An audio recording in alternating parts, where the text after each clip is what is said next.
प्रधानमन्त्रीज्यूले दिनुभएको अभिव्यक्ति अविलम्ब सच्याउनुपर्छ भन्ने हाम्रो दैनिक आन्दोलन छँदै नै छ र हामी आशा गरिरहेका छौँ तपाईँले त्यो अभिव्यक्तिलाई रेकर्डबाट हटाउने आदेश दिनुहुनेछ र हाम्रो भौगोलिक अखण्डताको रक्षार्थ तपाईँ उभिनुहुनेछ भन्ने विश्वास लिएका छौँ। र मैले यहाँ दुई चारवटा कुरा राख्न चाहेको छु।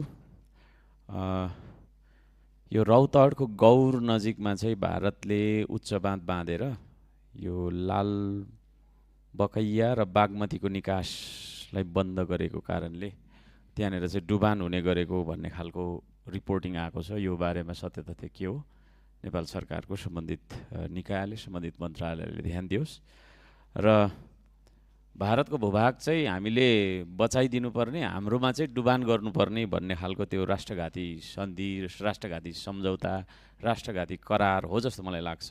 त्यो विषयमा चाहिँ नि नेपाल सरकारले गम्भीर भएर खोजोस् र गर्नुपर्ने आवश्यक कार्य गरोस् भन्ने माग राख्न चाहन्छु।